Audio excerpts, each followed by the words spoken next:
Au début de la Deuxième Guerre mondiale, Hans Langsdorff, commandant du cuirassé de poche allemand Admiral Graf Spee, a pour mission de couler des navires de commerce britanniques.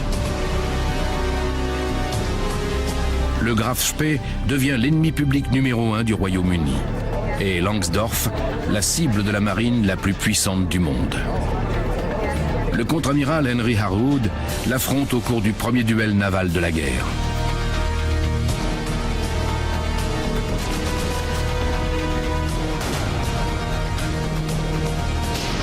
Langsdorff est blessé et son navire victime d'avaries importantes.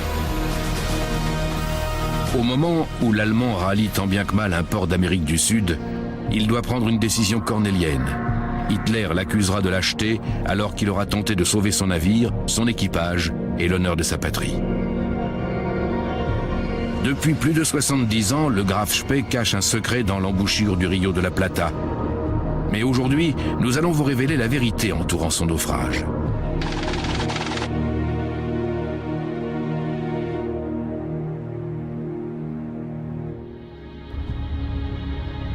Port de Montevideo en Uruguay. En ce petit matin brumeux, l'équipage du dragueur de mine Audace se prépare à partir en patrouille. Sa destination, un endroit à quelques milles nautiques à l'est de la capitale.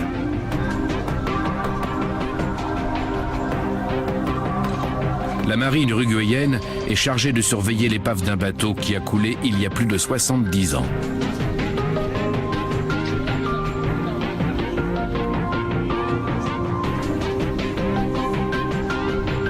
Comme souvent pendant l'hiver austral, la visibilité ce matin est inférieure à 300 mètres.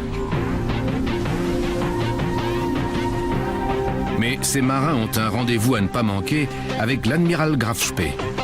À distance de sécurité, la Audace jette l'ancre et ses plongeurs se préparent pour l'inspection habituelle. Ils doivent vérifier l'intégrité de l'épave et s'assurer qu'aucun de ces éléments ne menace la navigation dans le chenal. En 2006, la marine uruguayenne a interdit l'accès à cette zone. Entre autres, pour tenir à distance les chasseurs de souvenirs néo-nazis.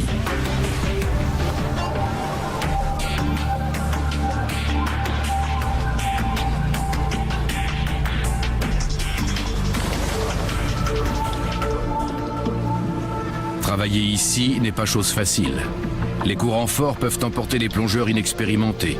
Et sous l'eau, la visibilité n'excède guère une trentaine de centimètres. Il est donc très facile de perdre tout sens de l'orientation. Le plancton recouvre aujourd'hui le cuirassé. Mais l'informatique nous permet de découvrir ce qui se cache dans les eaux côtières. Un colosse de 186 mètres de long. Il repose, mystérieusement intact, depuis plus de 70 ans dans l'embouchure du Rio de la Plata.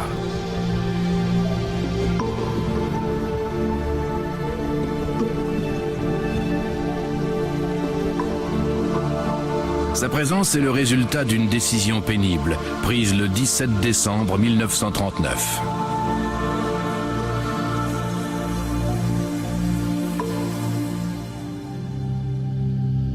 Le Graf Spee est le fruit d'un dilemme. Les ingénieurs du chantier naval impérial doivent construire des cuirassés pour l'Allemagne, alors que le pays n'en a pas le droit.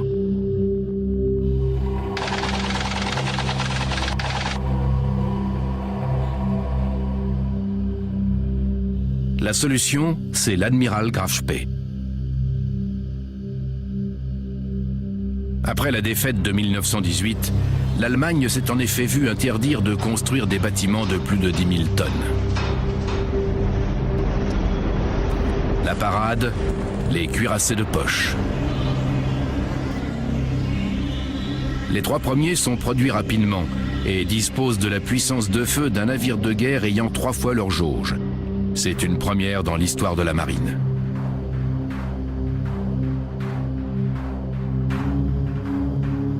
Avec ces cuirassés de poche, l'Allemagne va retrouver son statut de grande puissance sans pour autant enfreindre les règles imposées par les vainqueurs de la Première Guerre mondiale, la Grande-Bretagne en tête.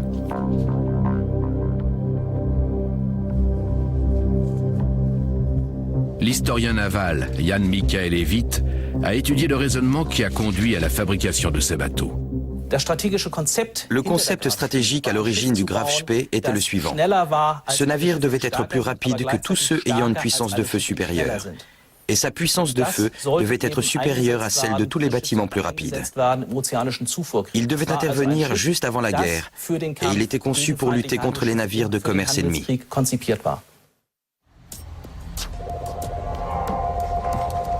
C'est un concept tout bonnement révolutionnaire. Voyons de plus près de quoi ce navire était capable et quels étaient ses points forts et son talon d'Achille.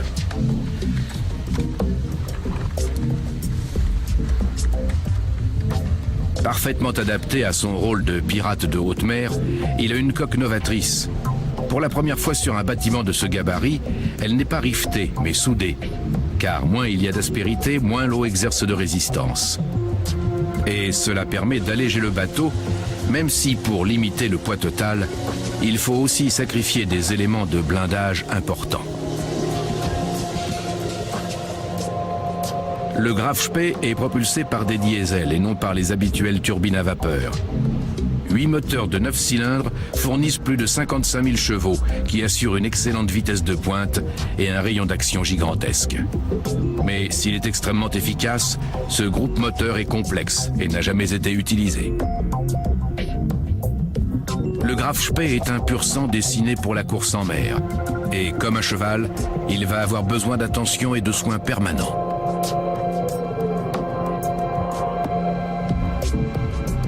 Il est conçu pour être rapide et puissamment armé. Il a 2 tourelles, une à l'avant et une à l'arrière, qui totalisent 6 canons de 280 mm d'une portée de 22 km. D'autres pièces plus petites et des batteries d'artillerie anti-aérienne complètent son armement. Mais les tourelles ne pouvant viser qu'un objectif à la fois, un flanc sera toujours vulnérable.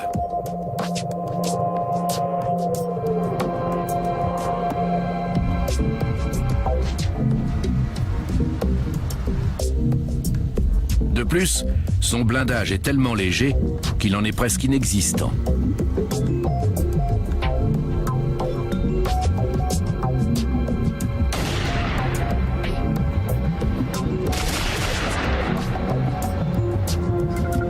Le Graf Spee devra donc frapper et s'enfuir. La construction dure 2 ans et quand elle s'achève, les nazis se sont installés au pouvoir. Dès lors, le cuirassé de poche a un nouveau rôle à jouer.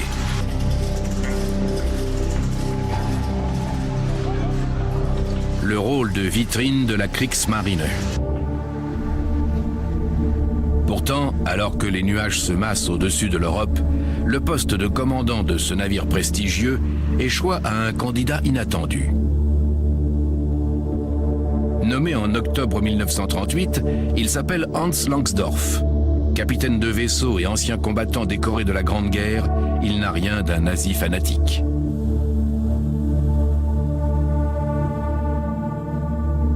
Il est entré dans la marine impériale à l'âge de 18 ans en tant que cadet. Après la Première Guerre mondiale, marié et père de famille, il a servi à Berlin, à l'amirauté, et au milieu des années 1930, il s'est taillé une solide réputation d'administrateur. Mais il ne s'est pas engagé dans la marine, qui plus est contre le vœu de ses parents, pour finir derrière un bureau. Il se considère comme un marin et un combattant, mais doué de conscience. Comme le voulait la tradition familiale, il avait pensé devenir pasteur.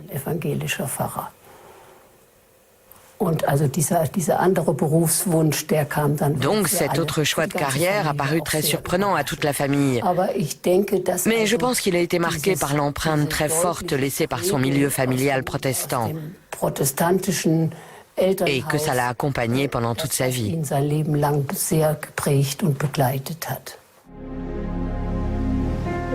Langsdorff, n'éprouvant que peu de sympathie à l'égard du gouvernement nazi de Berlin, il réclame un poste aussi éloigné que possible de la capitale.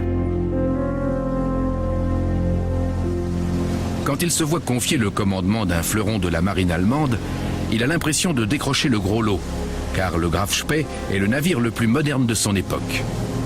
Il va le piloter en pleine mer et montrer de quoi il est capable.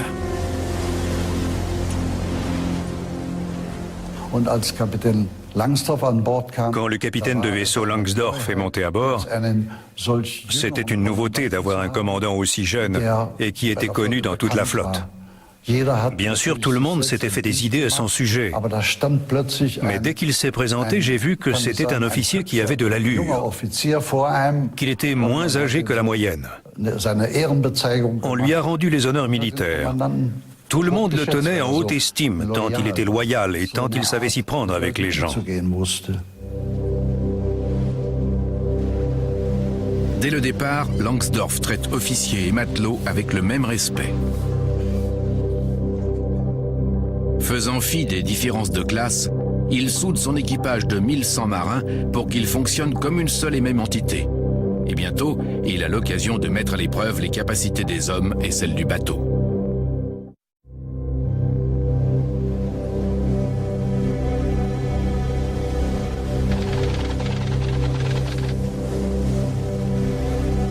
Alors qu'en Europe les tensions montent, le Graf Spee est envoyé en mission secrète. L'équipage ignore où il va. Seul le commandant connaît la destination et il commence l'expédition par une feinte. Il fait d'abord route vers le nord.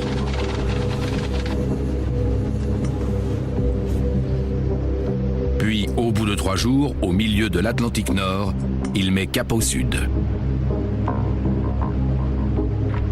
Le Graf Spee doit disparaître dans l'immensité de l'océan.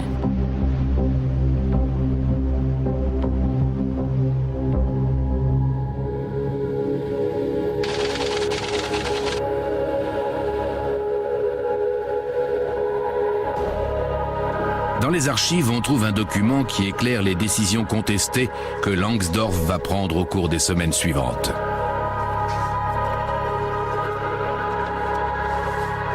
Ce document, c'est le journal de bord du Graf Spee. On y apprend que lorsque le navire a appareillé le 21 août 1939, Hitler savait que la guerre éclaterait 10 jours plus tard. La mobilisation secrète du Troisième Reich avait déjà commencé. Et en temps de guerre, la mission du navire serait d'attaquer les navires de commerce britanniques dans l'hémisphère sud.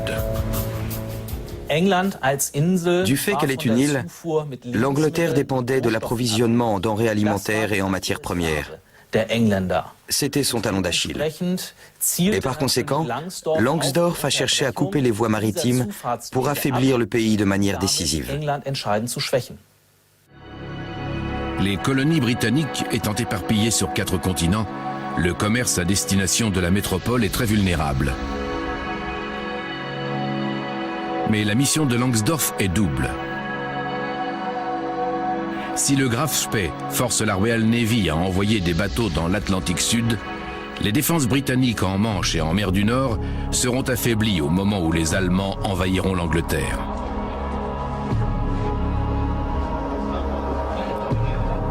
Le bâtiment a donc ordre de faire flèche de tout bois pour couler autant de cargos de Sa Majesté que possible.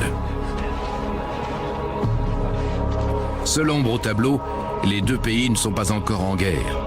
Le Graf Spee doit donc se cacher et prendre son mal en patience.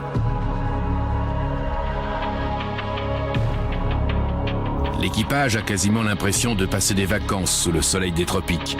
Mais ces marins, tout juste entrés dans l'âge adulte, se préparent pour la guerre. Un orchestre joue sur le pont tous les jours.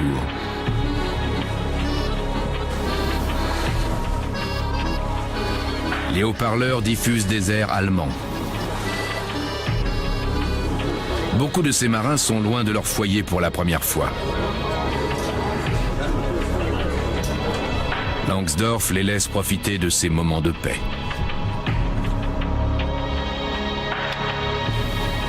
Il sait que les combats viendront bien assez tôt.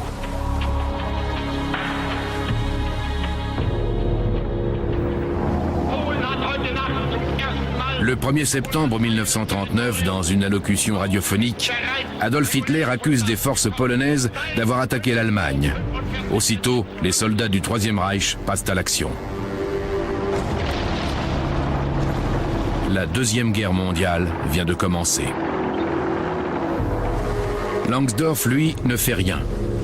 Ses ordres sont de rester cachés au large des côtes africaines, car le Führer est persuadé que la Grande-Bretagne ne déclarera pas la guerre à l'Allemagne à cause de la Pologne. Hitler a été complètement pris au dépourvu par l'entrée en guerre de la Grande-Bretagne. Son ministre des Affaires étrangères, Ribbentrop, l'avait assuré que ce pays ne participerait pas au conflit. Et quand la déclaration est arrivée sur la table du ministère à Berlin, le Führer s'est tourné vers Ribbentrop et lui a demandé en substance « Et maintenant ?»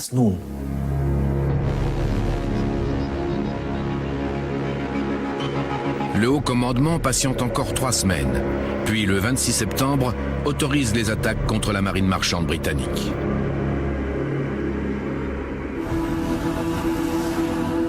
Le Graf Spee n'attend pas longtemps avant de passer à l'action.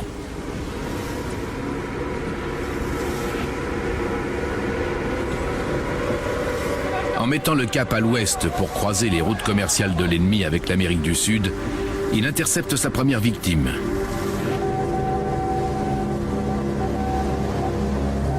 D'un coup de semonce en travers de l'avant, il l'oblige à s'arrêter. L'équipage britannique redoute le pire, mais Langsdorff capture les marins avant de couler leur bateau.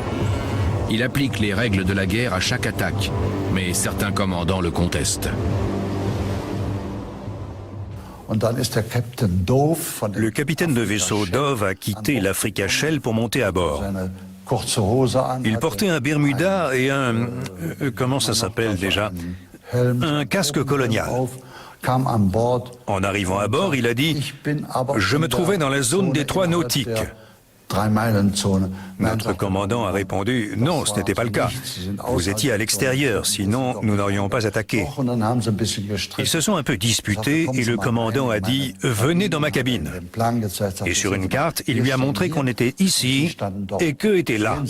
« Très bien, nous réglerons ça après la guerre », a répondu le capitaine de vaisseau Dove.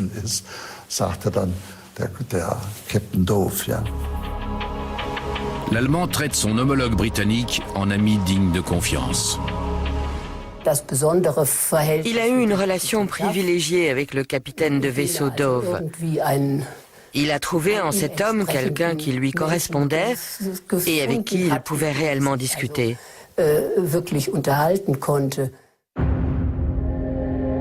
Le Graf Spee coule l'Africa Shell dans l'océan Indien et retourne dans l'Atlantique Sud.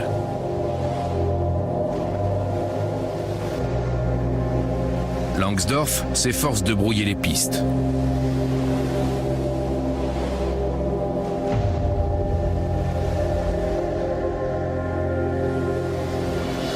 Deux fois par jour, il fait sortir l'hydravion embarqué pour localiser des objectifs.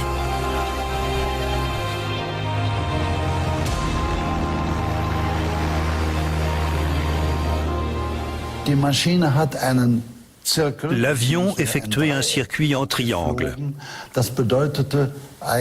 Il vérifiait la route qu'on allait suivre pendant la journée. Ensuite, il revenait et il nous indiquait à l'aide de signaux divers qu'il y avait un navire à tel endroit, qu'il suivait tel cap et qu'il était à telle distance. Ensuite, on n'avait plus qu'à se diriger là où l'avion avait signalé la présence du navire de commerce anglais.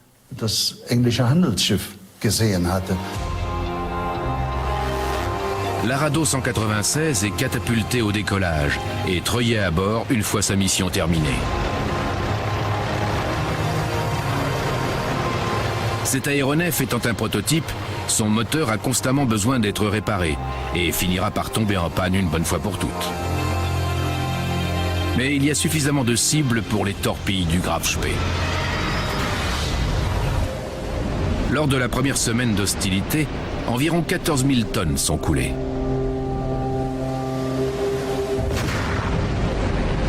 Fin octobre, ce chiffre est multiplié par 2. À Londres, l'amirauté s'inquiète au plus haut point. Un mois plus tard, sans avoir tué un seul marin ni trahi sa position, Langsdorff a envoyé par le fond près de 50 000 tonnes. Mais comme son bateau, le commandant a un point faible. Langsdorff était très agriable.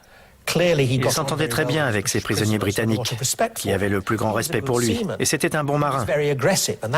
Mais il était porté sur l'offensive. Il nourrissait la frustration profonde que partageaient tous les officiers de la marine allemande. À savoir qu'à titre individuel, il pouvait vaincre les Britanniques, mais que ces derniers seraient toujours bien plus forts. Son instinct lui soufflait de prendre des risques, et il en a pris un de trop. Le cuirassé de poche parvient toujours à s'enfuir sans être repéré, caché dans l'immensité de l'océan. Il se déplace si rapidement que les Britanniques n'arrivent même pas à savoir s'ils affrontent un seul ennemi ou deux.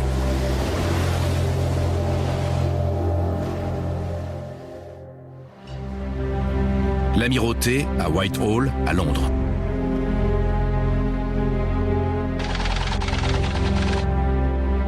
C'est le centre nerveux de la Royal Navy. C'est ici que tout est concentré, entre autres les renseignements concernant les observations de navires amis ou neutres. Et on ne chôme pas. Il faut débusquer l'amiral Graf Spee. Mais les renseignements sont tellement minces que les Britanniques ignorent même dans quel périmètre lancer des recherches. L'Amirauté envoie donc 8 groupes de chasse pour localiser l'ennemi.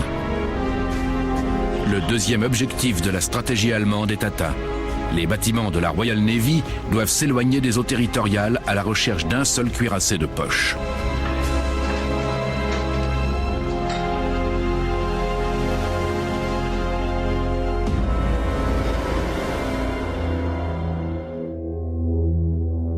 Le journal de bord du Graf Spee indique que Hans Langsdorff est conscient des dangers qui l'attendent. Pourtant, le 6 décembre 1939, il organise un exercice avec les projecteurs, son équipage les ayant mal utilisés lors d'une attaque nocturne.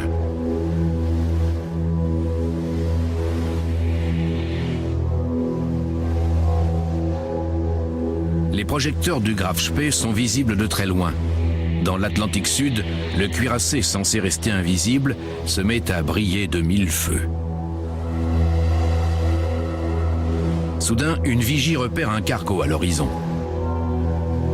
N'arrivant pas à savoir s'il s'agit d'un ennemi, Langsdorff le laisse s'échapper.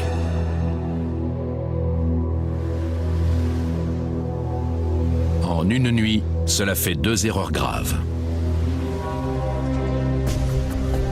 Le navire de commerce norvégien signale à Londres la présence d'un cuirassé. Le Graf Spee, lui, file vers l'Amérique du Sud. Pour l'intercepter, l'Amirauté fait dévier de leur route un croiseur lourd et 2 légers, l'Exeter, l'Achille et l'Ajax. Ils sont sous le commandement d'un stratège redoutable, le contre-amiral Henry Harwood. Le contre-amiral Harwood était le pire adversaire possible pour Langsdorff. Avant la guerre, il avait étudié la lutte contre les cuirassés de poche et il l'avait enseigné au Royal Naval War College. C'était le spécialiste britannique en la matière. Donc Langsdorff s'était précipité à son insu dans la gueule du loup. Harwood est fin prêt. Il sait que le Graf Spee est une forteresse flottante bien supérieure aux navires de sa propre flottille. Aussi, au lieu de les disperser pour chercher l'ennemi, il les garde groupés, pariant que l'Allemand rôdera non loin de l'embouchure du Rio de la Plata et des ports de Montevideo et de Buenos Aires. C'est là qu'il concentre ses forces.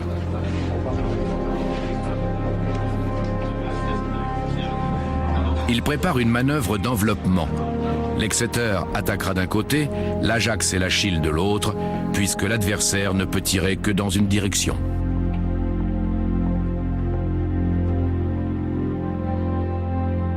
Langsdorff doit reconduire son navire en Allemagne pour entretien, mais le journal de bord indique qu'il veut un dernier trophée. Il compte attaquer un convoi bénéficiant d'une escorte, ce qui lui donnera l'occasion de couler sans prévenir des navires ennemis au cours d'une vraie bataille navale.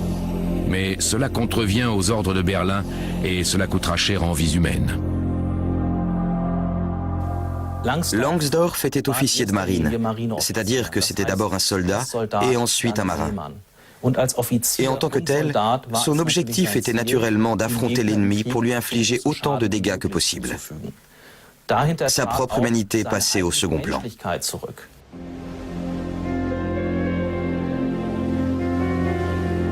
Lorsque les services de renseignement allemands signalent la présence d'un convoi britannique au large des côtes sud-américaines, Langsdorff saute sur l'occasion.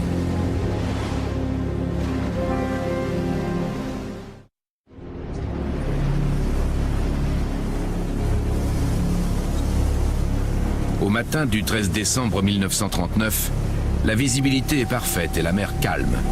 C'est le temps idéal pour se battre. À 6 heures, le quart repère de la fumée et des mâts à l'horizon.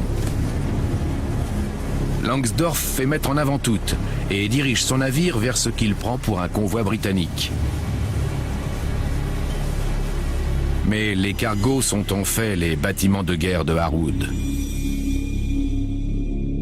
Langsdorff a été informé de la présence d'un croiseur léger et de 2 destroyers britanniques.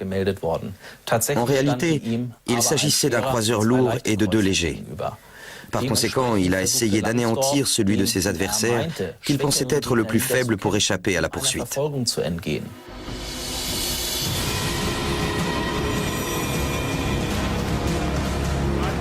Langsdorff pense ne pas avoir le choix. S'il essaie de s'enfuir, les croiseurs ennemis plus rapides lui couperont la retraite. En quelques minutes, les 1100 marins sont à leur poste de combat. En engageant l'ennemi, le capitaine de vaisseau contrevient aux ordres directs de Berlin. Mais c'est la décision suivante qui s'avère fatidique. Compte tenu de ces 2 premières erreurs, chercher des noises et attaquer les Britanniques, Langsdorff aurait peut-être dû faire ce que ses adversaires redoutaient, c'est-à-dire se battre à distance pour profiter de ses gros canons. Mais il s'est fortement rapproché, ce qui a donné aux croiseurs un avantage considérable. En plus, ces derniers ont été aidés par le fait qu'à un moment crucial, la tourelle avant de l'Allemand a cessé de tirer. Au début de l'affrontement, Langsdorff n'avait donc que la moitié de son armement, et son coup de bluff a tourné au fiasco. Ces canons ont une portée de 22 km, mais Langsdorff s'approche nettement plus près de l'ennemi et devient vulnérable. Les Britanniques tirent salve après salve, torpille après torpille, jetant toute leur force dans la bataille.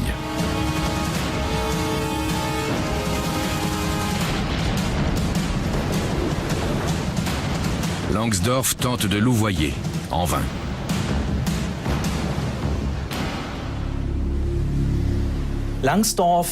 Dans les années 1920, Langsdorff avait commandé une flottille de torpilleurs. Aujourd'hui, il serait commandant de destroyers. Et il s'est servi du Graf Spee comme d'un destroyer, en tenant compte de sa mobilité, de sa capacité à changer de cap rapidement pour échapper à l'adversaire et éviter les canons et les torpilles ennemies. Mais ce faisant, il n'a pas exploité son atout, son artillerie lourde qui était nettement supérieure à celle des Britanniques. La bataille fait rage pendant plus d'1 heure dans l'Atlantique Sud. Attaqué par bâbord et par tribord, le cuirassé de poche est soumis à rude épreuve.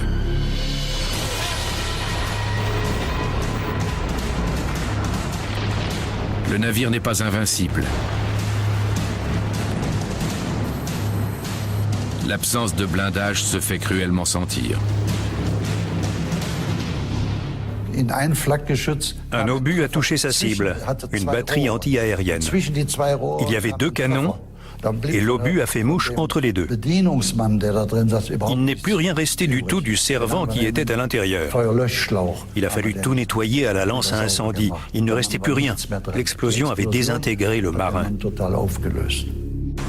Mais le Graf Spee aussi fait mouche. Pendant qu'on s'occupait de lui, l'Exeter a rompu le combat et il est parti tout seul de son côté. Il y avait plus de 70 morts à bord et un incendie s'était déclaré. Aussitôt, notre commandant s'est intéressé aux 2 croiseurs anglais.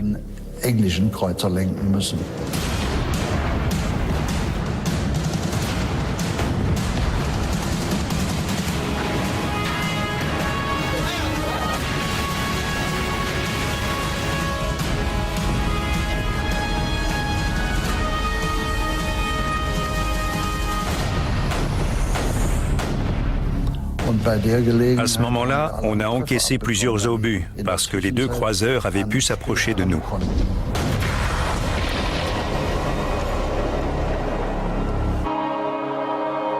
À 8 heures du matin, le combat est terminé et les navires se séparent. Personne ne sait qui est vainqueur. Les Britanniques ignorent l'étendue des dégâts qu'ils ont infligés à l'ennemi. Hans Langsdorff n'entrevoit qu'une possibilité: rallier le port en eau profonde le plus proche.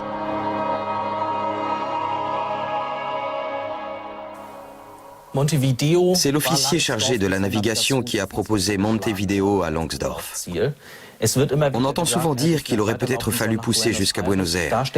Mais le problème, c'est que le Rio de la Plata charrie énormément de boue et elle aurait risqué de boucher l'aspiration du système de refroidissement. Les machines seraient tombées en panne et de fait, le navire aurait été perdu. 270 degrés tribord. Langsdorff se dirige vers le port, en avant lente.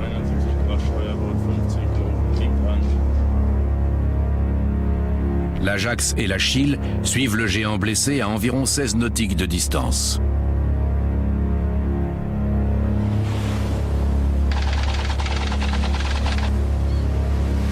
À Montevideo, Langsdorff est sûr de recevoir de l'aide. L'Uruguay est neutre et au terme de la convention de La Haye, le pays doit autoriser le Graf Spee à faire des réparations indispensables.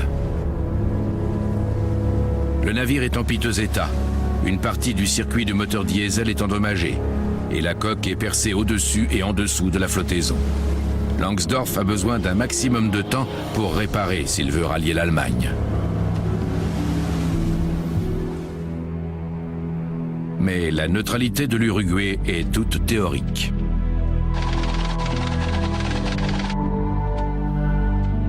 Sur le plan économique, le pays dépend de la Grande-Bretagne. L'ambassadeur britannique, Eugene Millington Drake, veut que le Graf Spee soit expulsé.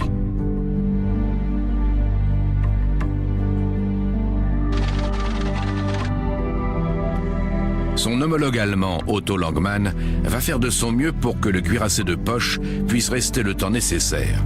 Mais tout va se liguer contre lui.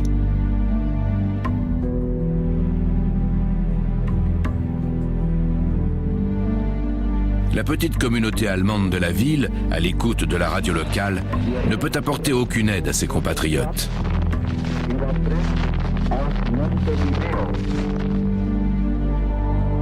Les journaux spéculent sur l'arrivée éventuelle de renforts britanniques et sur un ultimatum obligeant le Graf Spee à quitter le port.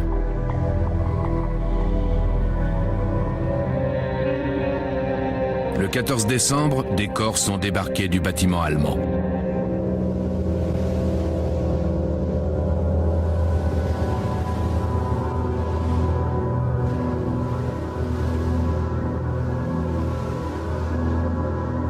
Quelques heures plus tard, c'est au tour des prisonniers britanniques. À Montevideo, ce sont des hommes libres. Pas un seul prisonnier n'a trouvé la mort pendant le combat naval. Pendant que Langsdorff est à l'ambassade allemande, Millington Drake négocie avec les autorités uruguayennes qui déclarent que le Graf Spee est en mesure d'appareiller.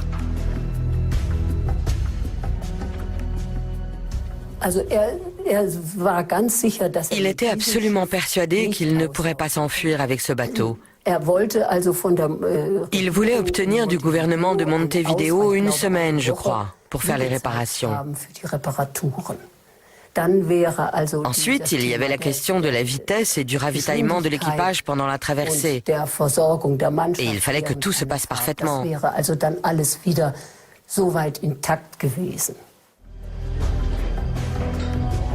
L'ambassadeur allemand reçoit l'ultimatum. Le Graf Spee devra être parti au plus tard le 17, c'est-à-dire 4 jours seulement après son arrivée.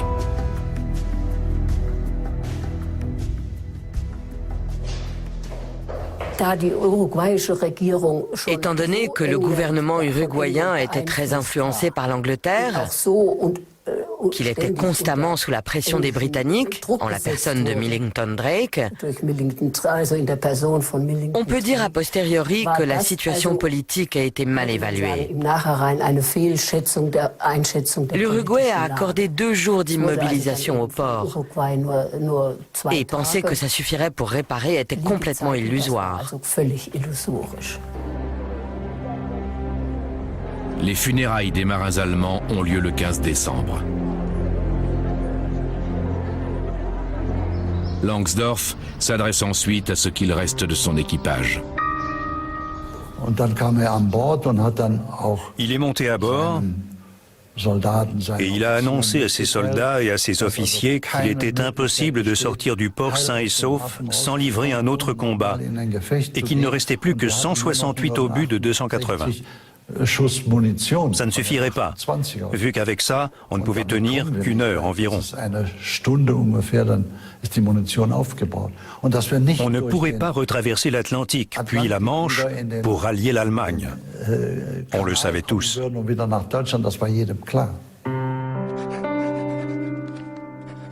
Une deuxième bataille contre les Anglais n'aurait qu'une issue possible. La situation étant sans espoir, les hommes écrivent à leur famille. À l'autre bout de Montevideo, un jeune immigré allemand décrit l'étrange face-à-face. Nous apprenons qu'une flotte britannique tout entière s'est rassemblée à l'embouchure du fleuve pour attendre le Graf Spee. Les marins sont pris au piège.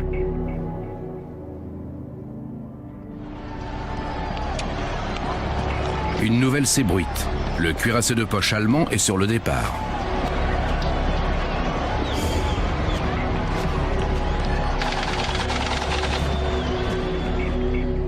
À 18h, il quitte le port. Mais Hans Langsdorff a préparé un plan et réduit son équipage au strict minimum. Hans Wabel est un des 40 hommes à en faire partie. À ce moment-là, j'ai démonté 6 cônes de torpilles qui étaient prêtes à être utilisées. Il s'agissait de pièces qui mesuraient environ 1,50 m de haut et qui contenaient 300 kg d'explosifs. Langsdorff compte bien priver l'ennemi de sa victoire.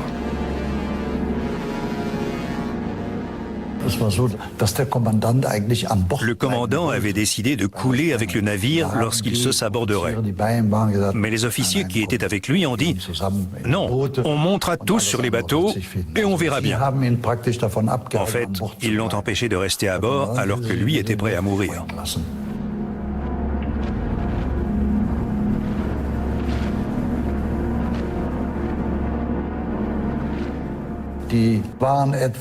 On avait quitté le navire depuis une vingtaine de minutes quand l'explosion a eu lieu. Le commandant était assis, la tête appuyée sur la main, côté bâbord, et on voyait ce qui se passait en lui. Une équipe de journalistes américains filme le navire en flammes. L'incendie se déchaîne pendant 3 jours avant que le bateau sombre.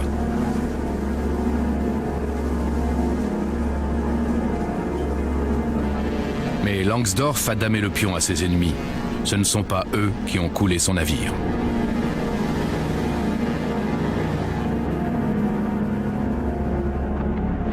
Secrètement, il a d'abord fait embarquer son équipage à bord de remorqueurs, puis sur un cargo allemand.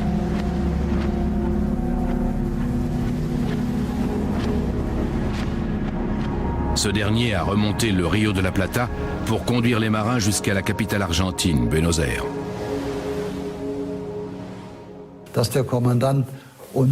De cette manière, le commandant nous a sauvé la vie. Et on l'a tous compris à cet instant. On était tous dans le même état d'esprit. Notre navire avait disparu et on attendait de voir ce qui allait se passer. On espérait tous rentrer en Allemagne. L'hôtel des Inmigrantes de Buenos Aires. En temps de paix, c'est le premier arrêt pour les immigrés qui entrent en Argentine. Mais comme il est vide depuis le début de la guerre, il devient le nouveau foyer de l'équipage.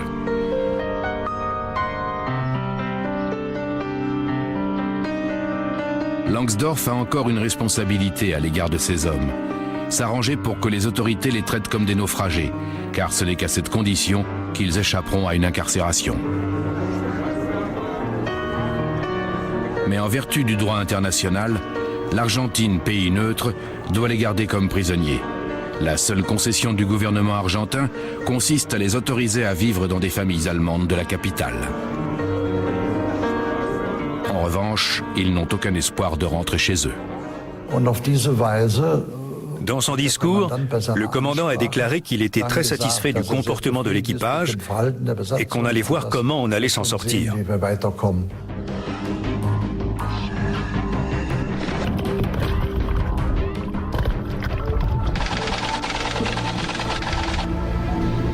Aujourd'hui, le Graf Spee repose toujours juste sous la surface. À l'époque, des Britanniques avaient plongé sur l'épave, dans l'espoir de remonter du matériel militaire précieux. Mais les artificiers allemands avaient fait du bon travail. Tous les équipements sensibles avaient été détruits à la main. Le musée de la marine de Montevideo possède quelques reliques du Graf Spee, comme ce canon de 150 mm. Et ce télémètre d'artillerie qui rappelle l'époque où le monde entier avait les yeux tournés vers l'embouchure du Rio de la Plata.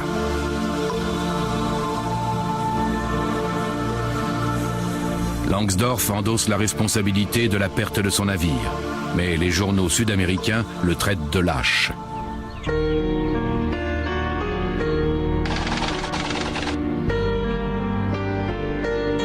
Le 19 décembre au soir, il écrit à sa femme.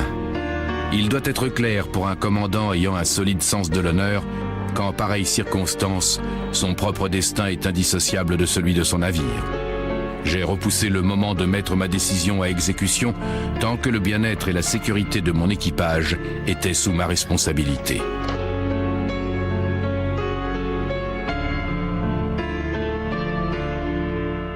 Dans sa chambre, Langsdorff s'allonge sur le pavillon du Graf Spee. C'est son dernier geste en tant que commandant. Il a dit, et ces mots sont importants, « Nous prouverons au monde qu'il existe un honneur allemand ». À l'époque, je n'avais pas compris ce qu'il entendait par là, alors que c'était évident pour lui. Et le lendemain, on a appris qu'il était mort. Ce suicide fait la une dans le monde entier. Au début de la guerre, un tel geste a encore la force de choquer. Pour lui, la décision était prise. Il s'est dit « Je ne peux pas m'enfuir avec mon navire, sinon ni lui ni mes hommes ne vont en réchapper. En revanche, je peux saborder le bâtiment pour qu'il ne tombe pas aux mains de l'ennemi et pour sauver l'équipage. » Mais en accord avec la tradition et avec ma conception de l'honneur, je ne peux pas faire autrement que de suivre mon bateau.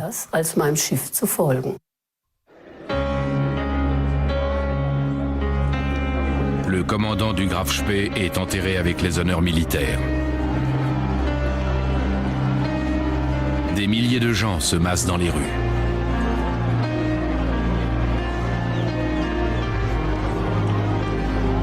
L'équipage accompagne le cercueil. Des immigrés allemands, des Argentins et même quelques Britanniques viennent rendre hommage aux marins.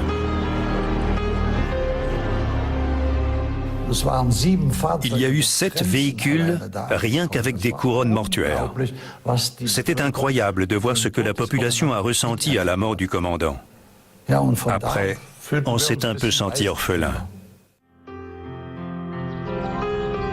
Hans Langsdorff repose au cimetière allemand de Buenos Aires.